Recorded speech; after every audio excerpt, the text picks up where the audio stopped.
ไตรนี่ខ្ញុំ សែនឯកាសម្លឹកមើលទៅដួងច័ន្ទថ្លាតើថ្ងៃណា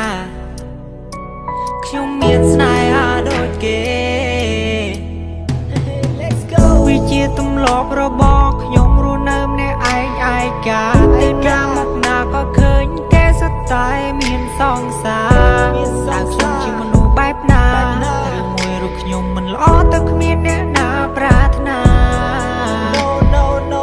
អង្គុយបន្ព្រះបន្ទេវតាខ្ញុំបានជួបស្នេហ៍ពិនរួចផុតពីភពដ៏ឯការួចផុតពីភូមិដ៏ងងឹតមិនចង់ពិបាកចិត្តមិនចង់នៅដេកអត់លិនព្រោះតែគ្មានស្នេហាព្រះច័ន្ទនៃសមុទ្រក៏មានអ្នកលួចលងស្នេហាស្លឹងមើលរូបតារាក៏គេមានគូរែត្រៀបត្រាចំណែកខ្ញុំឯកាគូប្រេងនៅឯណាហើយមួយក៏ទេវតាមិនបើកភ្នែកអង្គុយលេងទូរស័ព្ទដល់យប់ជ្រៅម៉ោង2ម៉ោង3មានវាយក្រៅពីហ្គេមព្រោះក្នុងឆាតគ្មានមនុស្សស្រីតែខ្ញុំធ្វើខុសអ្វីនេះខ្ញុំខុសអ្វីរំលែកខាត់អប្រៃនិចមិនប្រណីដល់ខ្ញុំ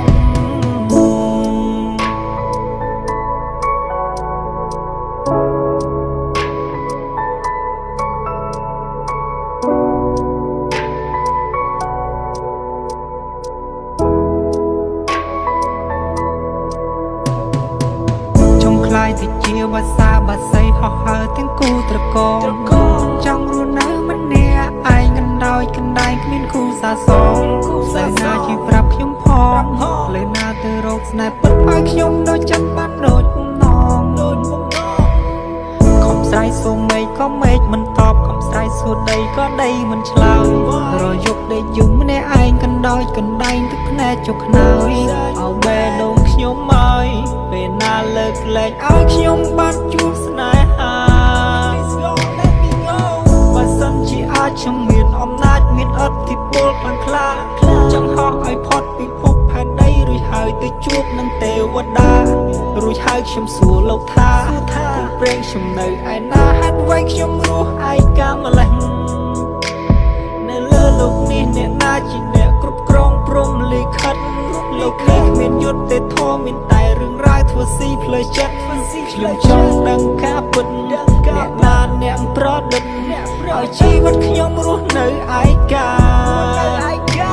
ព្រះច័ន្ទនៃសមុទ្រក៏មាន